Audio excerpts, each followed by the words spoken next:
Hello, friends. Today is Valentine's Day, and I'd like to read a romance. And I did actually have a couple romances on my TBR for the month, but unfortunately, I've already read This Could Be Us. And the other one, A Love Song for Ricky Wilde, I've heard is a little bit heavier, and I'd like a light and fluffy romance today. So I picked out 3 additional books, and I think today what we're going to do is read the first 20 pages of each of these books and then decide which one we're going to read. So I'll go through our options. The first is The Dating Playbook by Farah Rakan, I think.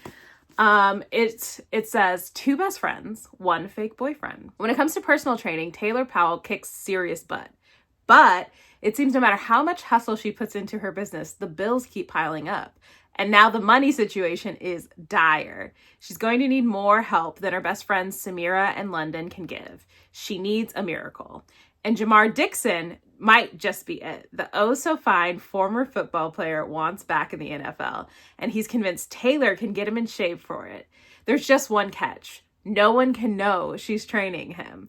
When they're spotted together by a journalist, Taylor blurts the first thing that comes to her head, that she's Jamar's girlfriend. Now her game plan is turned completely upside down, and she suddenly can't tell whether Jamar is playing to win or playing for keeps. Then we have The Wedding Party. This is a part of the Wedding Date series, which I read by Jasmine Guillory. So this says, Maddie and Theo have 2 things in common. First, Alexa is their best friend. And second, they hate each other. After an oops, we made a mistake night together, neither one can stop thinking about the other. With Alexa's wedding party rapidly approaching, Maddie and Theo both share bridal party responsibilities that require more interaction with each other than they're comfortable with. Underneath the sharp barbs they toss at each other is a simmering attraction that won't fade. It builds until they find themselves sneaking off together to release some tension when Alexa isn't looking. Agreeing they'll end it once the wedding is over. When the wedding date is suddenly pushed up and they only have a few months left of secret rendezvous, they find themselves disappointed that the end is near. Two people this different can't possibly have a connection other than purely physical, right? But as with any engagement with a nemesis, there are unspoken rules that must be abided. First and foremost, don't fall in love. I will say that summary did make me feel like I read the whole book, but... And then last is How to Catch a Queen. This is actually the first book in a series I've read the second book of, which was How to Find a Princess.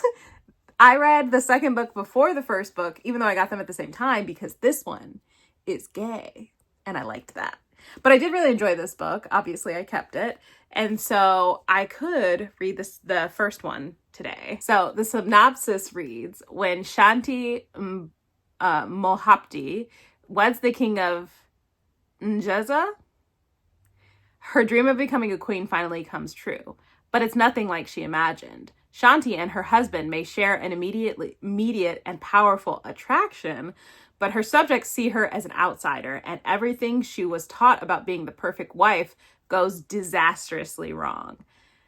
A king must rule with an iron fist, and newly crowned King Shanju was born perfectly fitted for the gauntlet. Even if he wishes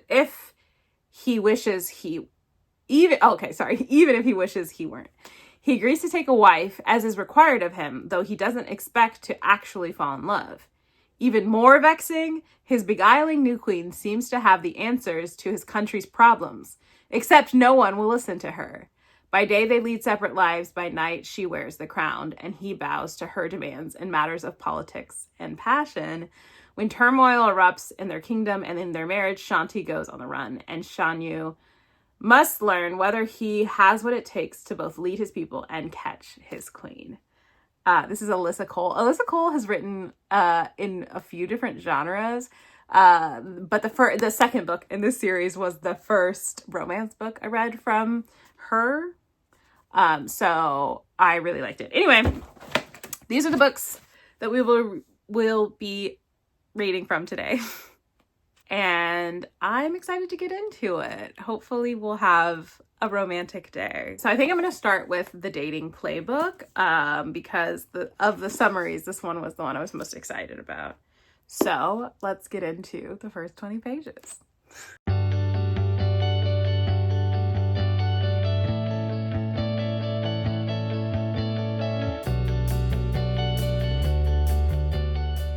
I'm literally on page 1, but I think when I was reading the summary, I called her Samira, but I think it's Samaya. It's Samiah. Samaya. And this is a complete tangent, but I am Samantha, right? I go by Sam, but my name is Samantha. My dad's name is Samuel. I'm named after my dad. And I want kids. I think I want to name one of my children Sam. And Samira actually has been like a front runner in my head of a possible Sam name. But Samaya, I've never even heard of that before, but I kind of like it. Anyway, I'm going to actually start reading. I just thought y'all should hear that. Y'all, I'm still on page 1. I'm sorry. But literally just a couple lines later, they're like, oh, they're eating Tex-Mex. Then the rays are reflecting off the aquamarine waters of Lake Travis. They're in Austin. They're having a dinner in Austin, which is where I'm from. I'm from Austin. I didn't know that. I don't think I knew that when I added it to my TBR. Are they going to be in Austin this whole time? Okay. I'm gonna read. Shut up. Okay, so we're finished with the first 20 pages, and conveniently for me, that is the end of chapter 2. So far, I think I am liking it. They did also mention Zilker Park and Barton Springs Road, and although the way that Barton Springs Road was mentioned was kind of like not the way that you would actually direct somebody in that situation, it doesn't actually matter. It looks like it is set in Austin, and that's fun.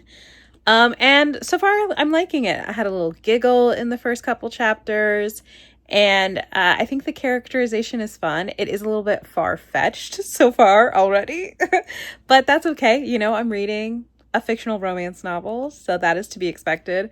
Also, the plot of this is kind of ridiculous to begin with, so why not? Why not just start unrealistic? Also, as I was reading this, I realized this must be the second book in Interconnected Standalones, because it's like 3 best friends and one of the best friends has found a man. So clearly I'm reading the second. I didn't realize, but it is the second book. So that's fun. All of the books that we'll be reading in this video are Interconnected Standalones. So next, I think we're going to go ahead and move on to How to Catch a Queen and see how that treats us, and go from there. So far, I wouldn't be mad at reading this book today, but we'll see if the other 2 impress me even more.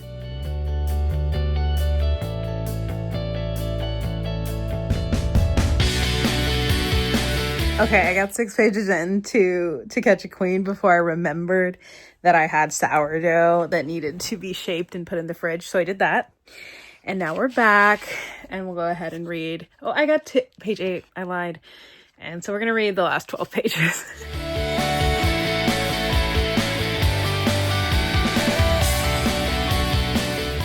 Y'all, listen to this, and remember, I don't know how to pronounce no names.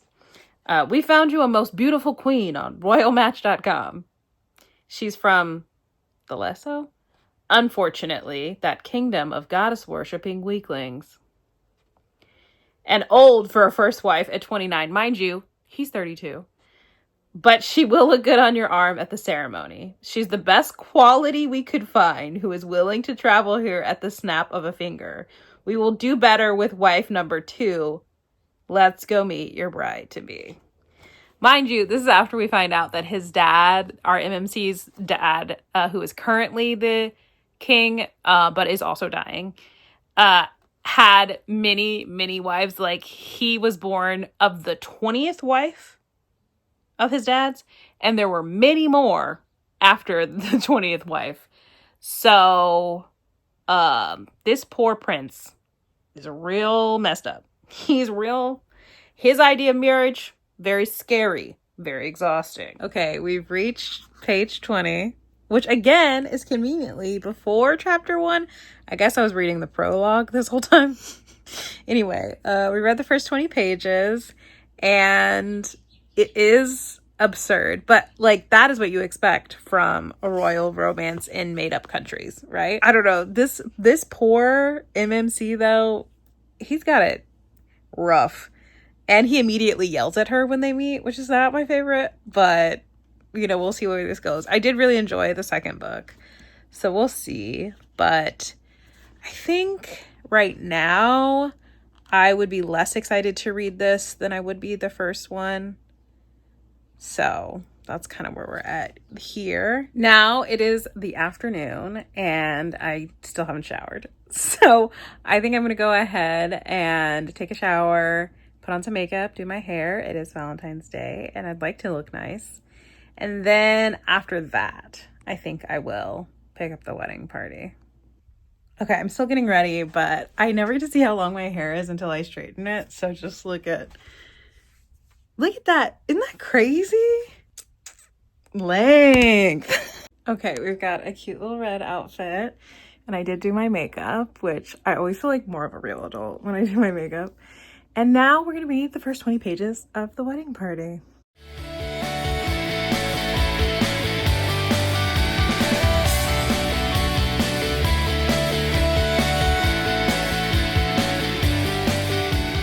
Y'all are not going to believe this, and I promise I did not look this up beforehand, but page 20 is the end of chapter 1. Incredible. I'm so proud of myself for just happening. The 3 books I happened to pick up all ended the chapters on the 20th page. So we read the first 20 page of the wedding party, and reading the first 20 pages made me realize I don't know that I remember anything about the wedding date.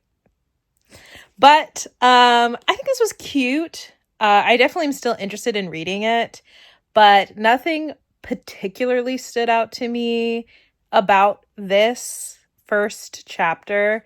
We got introduced to our characters. They're at a party, and the main characters from the previous book are also there. And that's why I honestly just spent most of the chapter thinking about if I remember anything from the first book, which I remember some things, but not very much. And I could have sworn they were together. So I don't know if we went back in time because they're the MMC from book 1 shows up at the party and it's a surprise and they're not together, but then they leave the party together, So I don't know. I don't know what happened to the last one. Anyway, this was decent. And again, I'm still interested in reading it. But I think after reading all 3 first chapters, actually, let me grab the other books. After reading the first 20 pages of all 3 books, I think I'm the most interested in reading the Dating Playbook. So I have a couple more hours before dinner.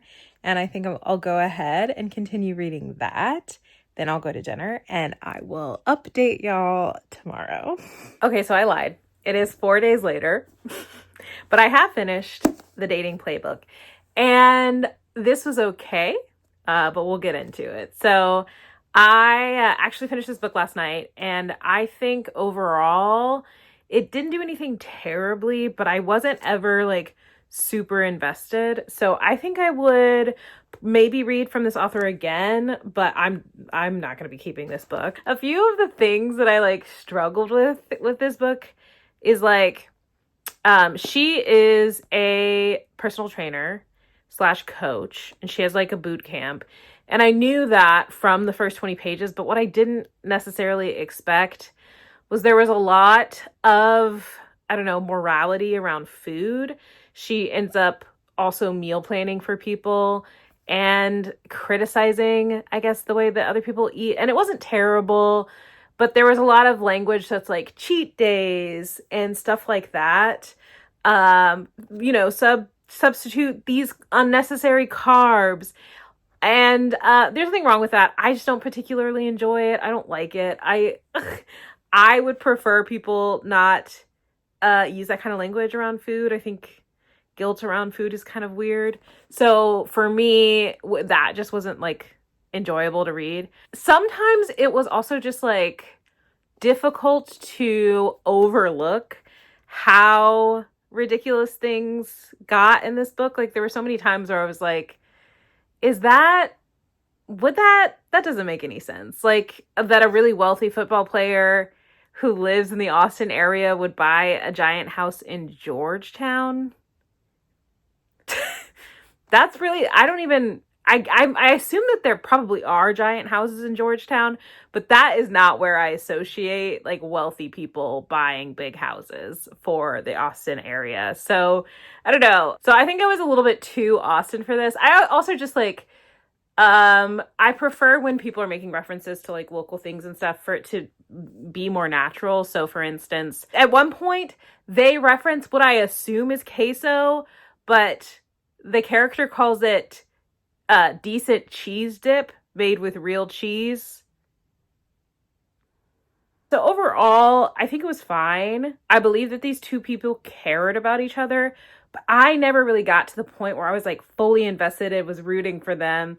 I didn't really get to the point where I was like kicking my feet. Like these people did do nice things for one another, but it didn't really make me kick my feet. And also, I have to be honest that like there are several times where it's mentioned let me see. Like this point in the book, Jamar was at a loss for words. She just laid out one of the most ingenious entrepreneurial ideas he'd ever heard. It was not an ingenious entrepreneurial idea. It was a fine idea. It wasn't a bad idea, but it wasn't there was nothing remarkable about it at all. So I mean I assume that Jamar's just not that intelligent, or he had never met an entrepreneur before. I don't know. So there were several times where they referenced like each other being like very extreme versions of these things, and I think it's nice to think of your partner as, you know, exceptional. I think that's wonderful. As a reader, I was kind of rolling my eyes though, because I didn't necessarily believe that she was like the most remarkable trainer to ever exist. So yeah, it wasn't for me. I think I would probably rate it like 3 stars. I don't think it was bad. It wasn't for me. I never got fully invested. So yeah, that's kind of the end of that. I will at some point read the other books from this vlog, but that's gonna be it for today. Thank you for making it this far. I hope you enjoyed this video. And if you did, think about subscribing. And I'll see you next time. Bye-bye.